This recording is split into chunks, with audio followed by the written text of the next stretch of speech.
যার কথা তিনি শুনছেন মহাপ্রভুর কৃপায়, রাধা গোবিন্দের কৃপায়, এবং আপনাদের চরণ ধুলিতে এই অঙ্গনটি যেন আজকে মধুর বৃন্দাবনে পরিণত হয়েছে। ভাবনিধি আমার গৌর সুন্দর, যার অন্তে কৃষ্ণ আর বাহিরে গৌরাঙ্গ, ভাবরসে গড়া আমার গৌরাঙ্গ তনু, যার বাহিরে গৌরাঙ্গ আর ভিতরিতে কানু। রাধা কৃষ্ণ একই আত্মা, দুই দেহ ধরি অনন্যে বিলাস রস আস্বাদন করি। সেই দুই তনু এবে চৈতন্য গোসাই, লীলা রস আস্বাদিতে দোহে হইল এক ঠাই। রাধা এবং কৃষ্ণ একই আত্মা, পৃথক নয়। সেই দুটি দেহ এক হয়ে, দুটি দেহ মিলিত হয়ে সোনার বরণ গৌর হয়ে এসেছেন আমাদের সোনার নদিয়ায়। তাই কখনো তার মধ্যে আমরা দেখতে পাই রাধা ভাব, কখনো দেখতে পাই কৃষ্ণের ভাব। কখনো রাধা ভাবে বিভোর হয়ে ভক্তদের মাঝে বসে তিনি ক্রন্দন করছেন, আবার কখনো কৃষ্ণের ভাবে বিভোর হয়ে সকল ভক্তদের সঙ্গে নিয়ে তিনি হরিনাম করছেন।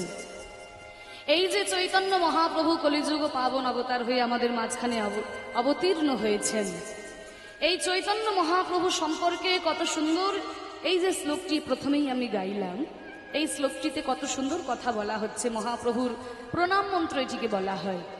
ডক্টর প্রবোধানন্দ সরস্বতী পাদ তার চৈতন্য চন্দ্রামৃত গ্রন্থে এই শ্লোকটি মহাপ্রভু সম্পর্কে লিখেছেন। চৈতন্য মহাপ্রভুর প্রণাম মন্ত্র, হ্যাঁ, এটি হচ্ছে চৈতন্য মহাপ্রভুর প্রণাম মন্ত্র। তা সেই মন্ত্রটির ব্যাখ্যা একটু আমি আপনাদের কাছে বলছি। বলছে কি মন্ত্রটিতে, আনন্দ লীলাময় বিগ্রহায় হেমাভদিব্য সুন্দরায় তস্मै মহাপ্রেম রস প্রদায় চৈতন্য চন্দ্রায় নমো নমস্তে। চৈতন্য চন্দ্রায় নমো নমস্তে। চৈতন্য চন্দ্রায় নমো নমস্তে। ওমাইরা, এটি হচ্ছে চৈতন্য মহাপ্রভুর প্রণাম মন্ত্র। তা যখন কোনো দেবতা বা দেবীর প্রণাম মন্ত্র গাওয়া হয়, তার রূপ গুণ স্মরণ করেই কিন্তু তাকে প্রণাম করা হয়। হ্যাঁ, তা দেখুন চৈতন্য মহাপ্রভুর প্রণাম মন্ত্রে প্রথমেই বলছে তার স্বরূপের কথা। তার স্বরূপটা কি না, আনন্দ লীলাময় বিগ্রহায়। মহাপ্রভুর স্বরূপটি কেমন? তিনি হচ্ছেন আনন্দময় এবং তিনি হচ্ছেন লীলাময়। একটু ভালো করে মন দিয়ে কথাগুলো শুনুন। আনন্দময় এবং লীলাময়। তাহলে মহাপ্রভুকে যে আনন্দময় বলা হচ্ছে, মহাপ্রভুর মধ্যে কোন আনন্দ রয়েছে? আনন্দ কত রকমের হয় বাবা? বলছে মা গো, যত রকমের মানুষ আছে তত রকমের আনন্দ। যত রকমের মানুষ পৃথিবীতে আছে মা গো, তত রকমের আনন্দ আছে। এই যে দেখুন, আমি কীর্তন গাইছি, রাত্রির জেগে প্রত্যেক দিন কীর্তন গাইছি।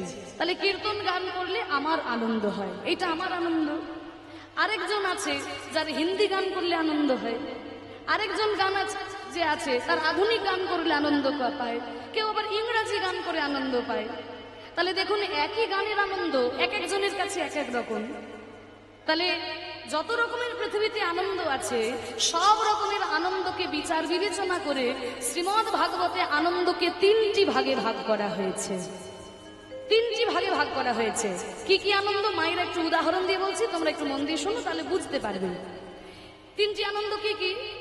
এই যে মনে করুন, একজন ভক্ত একাদশীর দিন সারাদিন উপবাস করে সকাল থেকে হরিনাম সংকীর্তন করে, তারপরে নগর কীর্তন করছে, নগর কীর্তন করার পরে সন্ধ্যাবেলায় এসে আরতি করেছে, আরতি করার পরে ভাগবত পাঠ করেছে, তারপরে সারা রাত্রির জেগে আবার হরিনাম সংকীর্তন করছে। খাইনি কিন্তু, উপোস আছে, সারাদিন হরিনাম করছে, কীর্তন করছে, গীতা ভাগবত পাঠ করছে। লোকটাকে জিজ্ঞাসা করবেন যে কি ভাই, সারাদিন কি তুমি না খেয়ে দিয়ে কর্ম করে বেড়াও, কি পাও, এটা তুমি কি পাও? লোকটাকে জিজ্ঞাসা করবেন, বলবেন ভাই এই হরিনামে যে কি আনন্দ আমি তোমাকে কি করে বোঝাবো। এটা আওয়াজ হচ্ছে, না না ওটার জন্য না, একটা আওয়াজ হচ্ছে দেখুন, ওইটা বন্ধ। হ্যাঁ, একবার বন্ধ হয়েছিল, হ্যাঁ এবার বন্ধ হয়েছে, জানি তাই। তো লোকটাকে জিজ্ঞাসা করবেন, বলবে ভাই ওই হরিনামে যে কি আনন্দ আমি তোমাকে কি করে বোঝাবো। তাহলে ওই লোকটার কাছে আনন্দটা একরকম, আরেকটা লোক আছে যার গীতা ভাগবত পাঠেও মতি নাই, হরিনাম সংকীর্তনেরও সে ধার ধারি না, খুব কষ্ট করে সে টাকা পয়সা জমিয়েছে, জমিয়ে বিরাট বড় একটা বাড়ি করেছে, সব থেকে দামি তার বিছানার চাদর, সব থেকে দামি বিছানার খাট, হ্যাঁ, সবসময় এসি ঘরে থাকে, এসি গাড়িতে চড়ে, টাকা পয়সা ধন সম্পত্তি, মোটা মোটা সোনার চেন গলায় পরে থাকে, এই নিয়েই সে পড়ে আছে। তা লোকটাকে জিজ্ঞাসা করবে যে কি ভাই, সারাদিন এসি ঘরে থাকো, এসি গাড়িতে চড়ো, দামি দামি খাবার খাও, কি পাও এতে, তুমি কি পাও? আবার শুরু হলো। লোকটাকে জিজ্ঞাসা করবেন, বলবে ভাই এই টাকা পয়সা ধন সম্পত্তিতেই যে আমার আনন্দ। তাহলে ওই লোকটার কাছে আনন্দটা একরকম। আরেকটা লোক আছে বাবা, যার গীতা ভাগবত পাঠেও মতি নেই, আর টাকা পয়সা ধন সম্পত্তিরও সে ধার ধারে না, একটা বোতল পেলেই নর্দমার ধারে চলে যায়। মানে বাড়িতে বউ বাচ্চা আছে বলে তার মনেই থাকে না, যেই না বোতলটা পেটের মধ্যে পড়লো, নিজেকে একবারে পাড়ার শের ভাবতে শুরু করলো, পাড়ার সবাইকে এক ধার থেকে গালিগালাজ দিয়ে নর্দমার ধারে গিয়ে পড়লো, কেউ হয়তো একটা চর থাপ্পড় দিল, নর্দমা ধারে গিয়ে পড়লো, সকালবেলায় যখন ঘুম ভাঙলো দেখে সারা গায়ে নর্দমার কাদা লেগে আছে। তা লোকটাকে জিজ্ঞাসা করবেন, কি ভাই সারা রাত্রি তো নর্দমার ধারে পড়ে থাকো, কি পাও এসব ছাইপাশ খেয়ে? জিজ্ঞাসা করবেন, বলবে ভাই এই বোতলে যে কি আনন্দ আমি তোমাকে কি করে বোঝাবো। তাহলে ওই লোকটার কাছে আনন্দটা একরকম। তাহলে এই যে তিন রকমের আনন্দের উদাহরণ দিলাম, শ্রীমদ্ ভাগবতে এই তিন রকমের আনন্দকে তিনটি ভাগে ভাগ করা হয়েছে। ওই যে লোকটা সারাদিন গীতা ভাগবত পাঠ করে হরিনাম সংকীর্তন করে, তার যে আনন্দটা শ্রীমদ্ ভাগবতে, সেই আনন্দকে বলা হচ্ছে সাত্বিক আনন্দ। আর যেই লোকটা ওই টাকা পয়সা ধন সম্পত্তি, এসি গাড়ি এসি বাড়ি, হ্যাঁ, এই দামি দামি বিছানার চাদর খাট, দামি দামি খাবার জামা কাপড় এইসব নিয়ে পড়ে থাকে, তার যে আনন্দটা, সেই আনন্দটাকে বলা হয় রাজসিক আনন্দ। আর যেই লোকটার কোনো কিছুই দরকার হয় না, একটা বোতল নিয়ে দিব্যি সুখে আছে, তার যে আনন্দটা, সেই আনন্দটাকে বলা হচ্ছে তামসিক আনন্দ। তাহলে এই যে তিন রকমের আনন্দের কথা আমি বললাম, তাহলে এই তিন রকমের আনন্দের মধ্যে মহাপ্রভুর মধ্যে কোন আনন্দ ছিল? তাকে বলা হচ্ছে আনন্দময়। তাহলে মহাপ্রভুর মধ্যে কোন আনন্দ রয়েছে? তাহলে এই তিন রকমের মধ্যে যে আনন্দটা শ্রেষ্ঠ, মহাপ্রভুর মধ্যে নিশ্চয়ই সেই আনন্দটা থাকবে। তাহলে এই তিন রকমের আনন্দের মধ্যে শ্রেষ্ঠ আনন্দ কোনটা? বলে এই তিন রকমের আনন্দের মধ্যে যদি শ্রেষ্ঠ কোনো আনন্দ থেকে থাকে, সেটি হচ্ছে রাজসিক আনন্দ। রাজসিক আনন্দকে বলা হয় শ্রেষ্ঠ আনন্দ। আর শ্রেষ্ঠতর যদি কোনো আনন্দ হয়, তাহলে হচ্ছে সাত্বিক আনন্দ। আর শ্রেষ্ঠতম কি কিছু আনন্দ আছে? বলে হ্যাঁ, শ্রেষ্ঠতম একটা আনন্দ আছে, যেটা রাজসিক আনন্দেও করে না, আর সাত্বিক আনন্দে হয়তো কিছুটা পড়লেও পড়তে পারে, আর তামসিক আনন্দ তো ধর্তব্যের মধ্যেই আসে না, তাই না? কি বলেন বাবা? একটা তরল পদার্থ যদি আপনার মনুষ্যত্বকে ভুলিয়ে দিয়ে আপনাকে একটা পশুতে পরিণত করে, তাহলে সেই আনন্দটা কখনোই শ্রেষ্ঠ আনন্দ হতে পারে না, তাই তো? পশুতেই তো পরিণত করে। নর্দমার ধারে কারা পড়ে থাকে? মানুষে পড়ে থাকে নর্দমার ধারে? পশুরাই তো পড়ে থাকে। ওই যে কালো কালো জন্তুগুলো হয় না, গায়ে কাঁটার মতো লোম থাকে, কি গো, তারা পড়ে থাকে নর্দমার ধারে। তাহলে যদি একটা তরল পদার্থ তোমার মনুষ্যত্বকে ভুলিয়ে দিয়ে তোমাকে একটা পশুতে পরিণত করে, তাহলে সেটা কখনোই শ্রেষ্ঠ আনন্দ হতে পারে না। তাহলে শ্রেষ্ঠ যদি আনন্দ হয় রাজসিক আনন্দ, শ্রেষ্ঠতর যদি কোনো আনন্দ থাকে সাত্বিক আনন্দ। বলে শ্রেষ্ঠতম কি কিছু আনন্দ আছে? বলে হ্যাঁ, সেই আনন্দটা সাত্বিক আনন্দেরও ঊর্ধ্বে। সেই আনন্দটা হচ্ছে ব্রহ্মের আনন্দ। ব্রহ্ম কি দিয়ে তৈরি? সৎ, চিত আর আনন্দ, এই তিনটি পদার্থ দিয়ে ব্রহ্ম তৈরি। এই ব্রহ্মের আনন্দ সাধারণত কোনো মানুষের মধ্যে থাকে না। যদি কোনো মানুষের মধ্যে দেখা দেয়, তাহলে সে আর মানুষ থাকে না, মানুষ থেকে দেবতায় পরিণত হয়ে যায়। সেই ব্রহ্মের আনন্দ মহাপ্রভুর মধ্যে সদা সর্বদা বিরাজ করত। তাই বলছে আনন্দ লীলাময় বিগ্রহায়। তিনি আনন্দময়, এটা বুঝতে পেরেছেন। এবার বলছে লীলাময়। লীলা কাকে বলে? লীলা কাকে বলে? লীলা আর ঘটনা, এগুলোর মধ্যে পার্থক্য কি? পার্থক্য আছে। ভগবান শ্রীকৃষ্ণ যখন শ্রীমতী রাধারানীকে সঙ্গে নিয়ে যমুনায় বিহার করলেন, সেটা হলো নৌকা বিলাস লীলা। আর আমি আপনি যদি দেখে শুনে দলবল নিয়ে যমুনায় একটা নৌকা নিয়ে পার হই, তাহলে কি সেটা নৌকা বিলাস লীলা হবে? সেটা হবে ঘটনা। তাহলে আমি নৌকায় পার হলে ঘটনা, কৃষ্ণ নৌকায় পার হলে লীলা কেন? কারণ কৃষ্ণের জীবনের ঘটনাগুলো ভগবানের ইচ্ছা শক্তির দ্বারা ঘটেছে, তাই সেগুলো লীলা। আর আমাদের জীবনের যে যে ঘটনা সেগুলো মায়ার ছলনায় মায়ার ইঙ্গিতে ঘটে, তাই সেগুলো ঘটনা। তাই তো বাবা চৈতন্য চরিতামৃতে বলেছেন যে কৃষ্ণ সূর্য সম, মায়া হলো অন্ধকার, যাহা কৃষ্ণ তাহা নাই মায়ার অধিকার। যেখানে কৃষ্ণ সেখানে মায়া থাকতে পারে না। তা কৃষ্ণের জীবনের যে লীলা সেগুলো ভগবানের ইচ্ছা শক্তির দ্বারা ঘটেছে, তাই সেগুলো লীলা। আর আমাদের জীবনের ঘটনা সাধারণ আমাদের মায়ার ইচ্ছায় ঘটে, তাই সেগুলো ঘটনা। তাহলে মহাপ্রভুর জীবনের যেগুলো ঘটনা ভগবানের ইচ্ছা শক্তির দ্বারা ঘটেছিল, তাই সেগুলো হচ্ছে লীলা। তাই বলছে আনন্দ লীলাময় বিগ্রহায়। এরপর আসছে রূপের কথায়, তাকে দেখতে কেমন। ও মায়েরা একটু আগে তো তোমরা শুনলে মহাপ্রভুর রূপের বর্ণনা। হেম আভ, হেম মানে সোনা, আভ মানে আভা। সোনার আভা দিয়ে যেন তার অঙ্গ কান্তি তৈরি হয়েছে। হেম আভ দিব্য ছবি সুন্দরায়, তার রূপটি কেমন? দিব্য রূপ। আমরা কিন্তু সাধারণ নয়নে কল্পনা করতে পারি না। আমরা কিন্তু বলতে পারবো না মহাপ্রভু ঠিক এইরকমই ছিল, কারণ তার রূপটাই হচ্ছে দিব্য রূপ, সাধারণ নয়নে ধরা যায় না। হেমাভ দিব্য ছবি সুন্দরায়, তস্मै মহাপ্রেম রস প্রদায়। এরপর আসছে বাবা দেনা পাওনার কথায়। মহাপ্রভু আনন্দময়, তাতে আমি কি করব? মহাপ্রভু লীলাময়, তাতে আমার কি? মহাপ্রভু দেখতে সুন্দর, তা নিয়ে বা আমি কি করব? এই যে রাত্রির জেগে আমি বসে বসে কীর্তন শুনছি, না খেয়ে না ঘুমিয়ে সারা রাত্রির ধরে এখানে বসে আছি, আমি মহাপ্রভুর কাছে কি পেলাম সেইটা আগে বলো। আমরা মহাপ্রভুর কাছে কি পেয়েছি সেইটা আগে বলো, কারণ আমরা কলিরছি বাবা। আগে লাভ লোকসানের খাতাটা হিসেব করে নিই।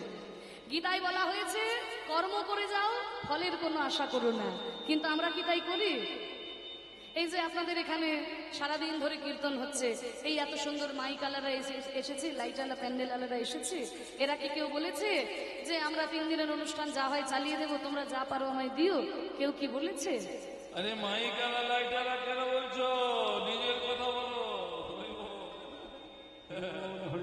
নিজে তো বলো বাবা, এত টাকা গানের বায়না ধরো না। ও বাবা একেবারে হাঁটি হাড়ি ভেঙে দেবে। হ্যাঁ বাবা, আমরাও বলি যে আমাদের এত কত খরচা লাগবে, তা সেটা কি শুধু নিজের জন্য? তা তো নয়। আমাদের দলে যারা খোল করতাল বাজায় বাবা, তারাও কিন্তু বলে যে এত টাকা দিতে হবে, তবে খোল করতালে হাত দেবে। এই যে দেখুন বেহালা নিয়ে খুব হাসছে, এমনি এমনি আগে এত টাকা ছাড়ো, তারপর বেহালাটা সুর উঠবে বাবা। তা যেদিকেই যাও আগে ফল পরে কর্ম, কি দেবে তাই বলো, তারপরে কাজ করব। তা মহাপ্রভু আনন্দময়, তা নিয়ে আমার কোনো মাথা ব্যথা নেই। মহাপ্রভু লীলাময় না মহাপ্রভু দেখতে সুন্দর, জগতে তো কত মানুষই দেখতে সুন্দর হয়, তাতে আমার কি লাভ? আমি মহাপ্রভুর কাছে কি পেয়েছি সেইটা বলো। বলে শোনো, চৈতন্য মহাপ্রভু আমাদেরকে যা দিয়েছে, মহাপ্রভুর আগে কোনো মহাপুরুষ আমাদেরকে তা দেয়নি। কি দিয়েছেন? তস্मै মহাপ্রেম রস প্রদায়। মহাপ্রেম রস তিনি আমাদেরকে প্রদান করেছেন। যেই প্রেম লক্ষ্মী দিনরাত বিষ্ণুর চরণ সেবা করে পাই নাই, যেই প্রেম ব্রহ্মা চতুর্মুখী বিষ্ণুর নাম করে পাই নাই, সেই গোলকের অপ্রাকৃত প্রেম ধন আমাদের মতো কলিহত জীবের দ্বারে দ্বারে অকাতরে অবিচারে নিঃস্বার্থে নিঃশর্তে বিতরণ করে দিয়েছেন আমার প্রেমী ঠাকুর গৌরাঙ্গ সুন্দর। তা না হলে আগেকার দিনে মনে করা হতো কি, যত শাস্ত্রীয় সম্পদ, যত ভালো ভালো জিনিস সব আমন আর কায়েদদের জন্য, বাকি সবাই অমানুষের দল। হ্যাঁ, কিন্তু চৈতন্য মহাপ্রভু ধারণাটা ভেঙে দিলেন যে না, হরি নামে কোনো ভেদাভেদ নাই, কৃষ্ণ নামে কোনো ভেদাভেদ নাই। ওরে জেনে রাখ, ব্রাহ্মণ হয়ে চণ্ডাল হয় যদি কৃষ্ণ ত্যাজে, আর মুচি হয়ে শুচি হয় যদি কৃষ্ণ ভজে। এত বড় কথা যখন মহাপ্রভু বললেন, আমাদের মতো সাধারণ মানুষের আর কোনো ভয় রইল না। সমস্ত মানুষকে এক সূত্রে বেঁধে দিলেন এই হরি নামের মধ্যে দিয়ে, এই প্রেম দান করে, এই প্রেমের বন্যায় জগৎকে মহাপ্রভু ভাসিয়ে দিলেন। বললেন ওরে কিচ্ছু করতে হবে না, কলিযুগে হরের নাম হরের নাম হরের নামই বা কেবলম কলৌ নাস্তেব্য নাস্তেব্য নাস্তেব্য গতিরন্যথা।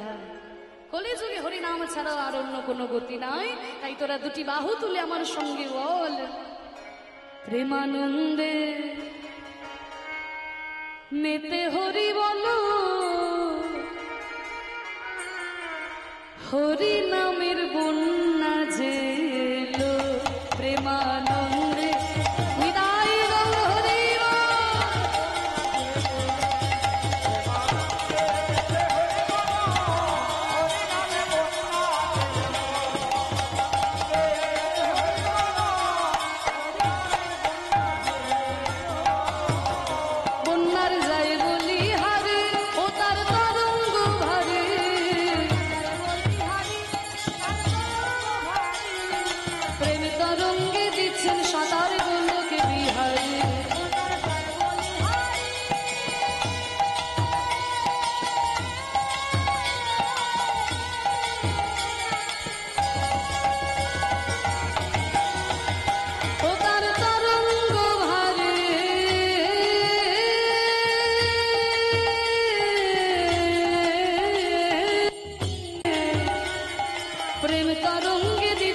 সাঁতার গোলকে বিহারে।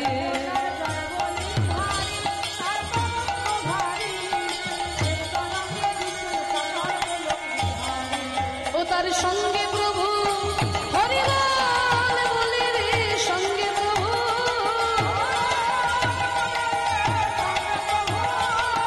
সঙ্গে প্রভু নিত্যানন্দ পাতালে সাঁতার দিল। হরি নামের বন্যা যে এলো প্রেমানন্দে, হরি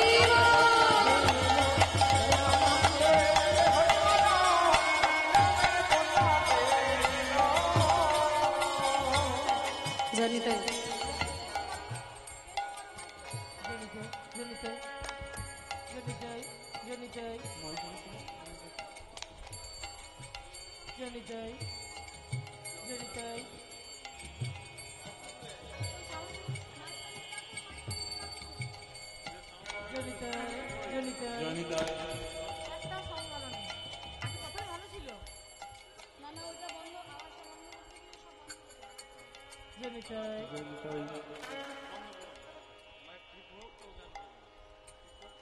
জানি তাই।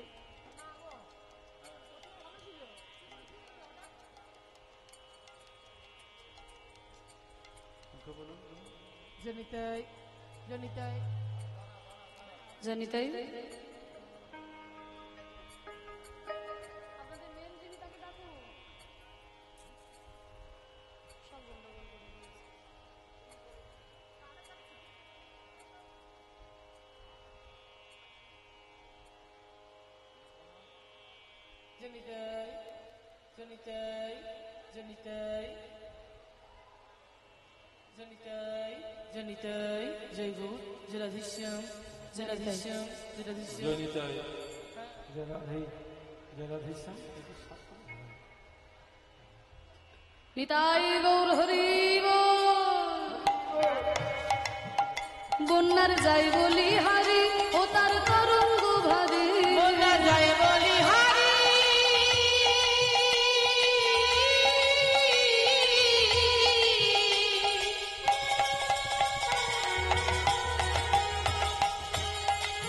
তার তরঙ্গ ভারী।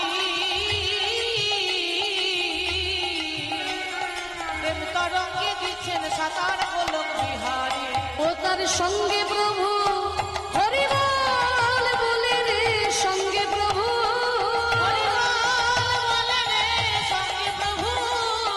সঙ্গে প্রভু নিত্যানন্দ পাথালে সাঁতার দিল। হরি নামের বন্যা যে এলো প্রেমানন্দে মেতে, হরি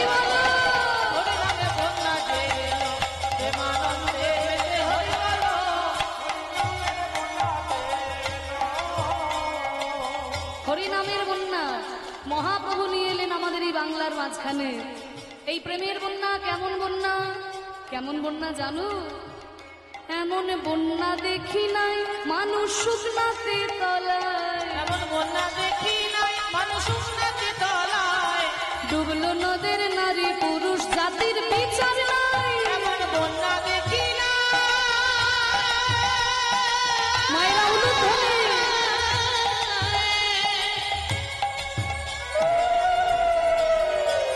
মানুষ শুকনাতে তলায়। ডুবলো নদীর পুরুষ নারী জাতির বিচার নাই। ও মায়েরা, তোমরা বন্যা দেখেছো? দেখেছো বন্যা? তোমাদের নদিয়া জেলায় বন্যা হয়? বলে মা আমাদেরকে আর বন্যার কথা শেখাতে হবে না, এখানে আপনাদের প্রচুর বন্যা হয় আমি শুনেছি। তা বন্যা তোমরাও দেখেছো, আমিও দেখেছি, কারণ আমার বাড়ি হচ্ছে বীরভূম জেলার ইলাম বাজার। হ্যাঁ, তা যে একেবারে অজয় নদীর ধারে, নদীটা পেরোলে ইলাম বাজার। তা যেহেতু নদীর ধারে থাকি, তাই ছোটবেলায় দু একটা বন্যা আমিও দেখেছি। তাহলে বন্যা আমিও দেখেছি, বন্যা তোমরাও দেখেছো। কিন্তু এমন কি কোথাও কোনো বন্যা দেখেছো যেখানে জল নাই অথচ মানুষ তলিয়ে যাচ্ছে? ও মাইরা, এমন বন্যা দেখেছো নাকি? জল নাই যে মানুষ তলিয়ে যাচ্ছে। এমন বন্যা যদি দেখতে হয়, তোমরা তো কাছেই রয়েছো, যেতে হবে নবদ্বীপে। যাবেন, মায়াপুরে যাবেন, আপনারা তো গেছেন, আপনাদের আর কি বলবো, আপনারা নদিয়া জেলায় রয়েছেন। কত কত দেশ থেকে ভক্তরা এসেছে, তাই না? কোথায় আমেরিকা, কোথায় ইংল্যান্ড, কোথায় রাশিয়া, কোথায় জাপান, কোথায় অস্ট্রেলিয়া, কত কত দেশ থেকে মানুষরা এসে দুটি বাহু তুলে হরিনামে এমন ভাবে পাগলের মতো নৃত্য করছে, দেখে বুঝতে পারবেন জল নাই অথচ এই প্রেমের বন্যায় একদম হাবুডুবু হাবুডুবু খাচ্ছে। হ্যাঁ, এইটা যদি অসুবিধা হচ্ছে এটা বন্ধ করে দিন, ওটা বন্ধ করে দিন, আওয়াজ হচ্ছে। এই যে এই মাইক্রোফোনটা ওইটা রেখে দিয়ে এই আওয়াজটা ঠিক করুন। জানি তাই। হরি বল হরি বল। ঠিক আছে ঠিক আছে দাদা, একটু দেখুন দেখুন, বারবার ডিস্টার্ব হলে অসুবিধা। জানি তাই। তা কোথায় কোথায় থেকে দেশ থেকে মানুষরা এসে দুটি বাহু তুলে হরিনামে এমন ভাবে পাগলের মতো নৃত্য করছে, দেখে বোঝা যায় জল নাই অথচ এই প্রেমের বন্যায় একদম হাবুডুবু খাচ্ছে। আপনাদের আশীর্বাদ মাথায় নিয়ে বাবা, এই গুরু সাধুগুরু বৈষ্ণবের কৃপায় গত বছর জুলাই মাসে আমি গেছিলাম লন্ডনে কীর্তন পরিবেশন করতে। আপনারা হয়তো অনেকে ইউটিউবে দেখেছেন, যারা আমাকে ফলো করেন আপনারা অনেকেই দেখেছেন। তা সেখানে আমি 40 দিন ছিলাম। ইউকে 4টি শহরে কীর্তন করেছি, স্কটল্যান্ডের এডেনবার্গ, ম্যানচেস্টার, বার্মিংহাম আর পোর্টসমাউথ, এই 4টি বড় বড় শহরে কীর্তন করেছি। বাংলাদেশের যারা বাঙালি লন্ডনে রয়েছে তারাই এই কীর্তন গানের ব্যবস্থা করেছিলেন, সংকীর্তন ফেস্ট বলে একটা সংস্থা। তা সেখানে যখন কীর্তন পরিবেশন করলাম বাবা, দেখে বড় অবাক লাগলো, খুব গর্ববোধ হচ্ছিল, মানে সৌভাগ্য বলবো না বাবা, খুব গর্ব হচ্ছিল। কেন জানেন না, যারা আমাদের দেশকে 200 বছর শাসন করেছে তাদের দেশে গিয়ে মহাপ্রভুর এই কীর্তন প্রচার করছি, এর থেকে বড় গর্বের আমাদের কি হতে পারে, তাই না?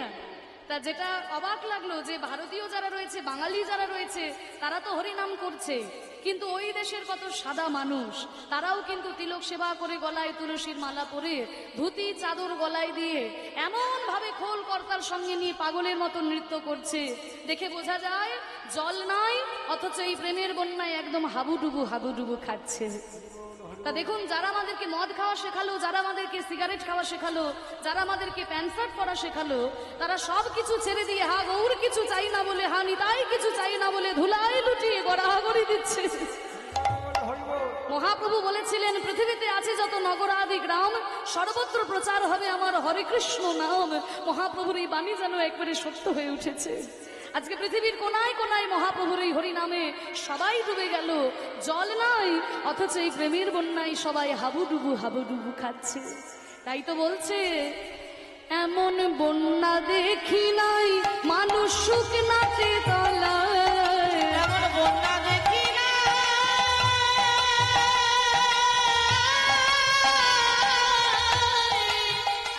মানুষ শুকনাতে তলায়, ডুবলো নদের নারী পুরুষ জাতির বিচার নাই। এমন বন্যা দেখি নাই মানুষ শুকনাতে তলায়, ডুবলো নদীর নারী পুরুষ জাতির বিচার নাই। না, কোনো জাতির বিচার নাই, আগে ছিল জাত বিচার। মহাপ্রভু কোনো জাত বিচার রাখলেন না। শুধু জাতির বিচার নাই তা নয়, ধর্মেরও বিচার নাই। তাই তো তাকিয়ে দেখো, ওই হরিদাস হরিবল বলে রে হরিদাস, বলে রে হরিদাস, হরিদাস সে কাজের ছেলে, সেও বুঝি ডুবে গেল। হরিদাস কাজের ছেলে, সেও বুঝি ডুবে গেল। হরিনামের বন্যা যে এলো, প্রেমানন্দে হৃদয় গৌর হরি বল। হরিনামে বন্যা যে এলো, প্রেমানন্দে হরি বল।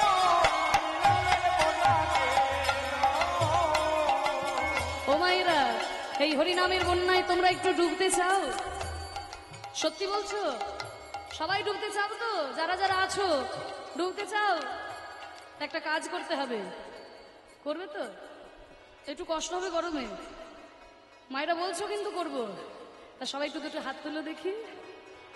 বাহ, তুলুন তুলুন, সবাই তুলুন। চেয়ারে বসে আছেন বাবারা তুলুন, দাঁড়িয়ে আছেন বসে আছেন সবাই তুলুন। ওই যে দূরে রাস্তায় দাঁড়িয়ে আছেন, আমি সবাইকে দেখতে পাচ্ছি। যে হাত না তুলবেন আমি কিন্তু আঙুল দেখে দাঁড় করিয়ে দেবো। আর যার হাত নাই, যার হাত নাই তার তোলার দরকার নেই। মহাপ্রভু যাতে দুটো হাত দিয়েছেন, তুলেছেন, এবার একটু করতালি। বাহ,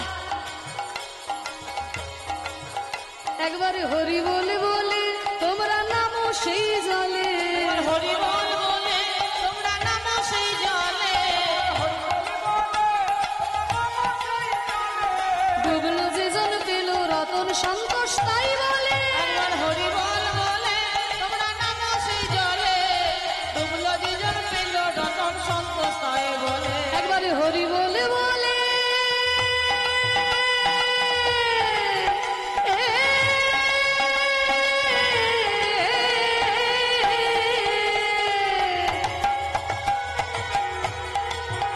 তোমরা নামো সেই জলে,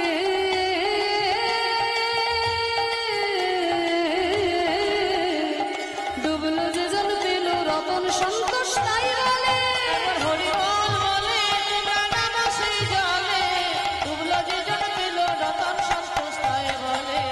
তাহলে হরিনাম করলেই রত্ন পাবো? বলে না, শুধু হরিনাম করলেই রত্ন পাবে না, রত্ন যদি তুলতে হয় তাহলে ডুবার মতো ডুবতে হবে, তা নইলে শুধু হাবুডুবু খাওয়া হবে, রত্ন তুলতে পারবে না। তাই বলছে এ নামে ডুবার মতো হরি বল বলে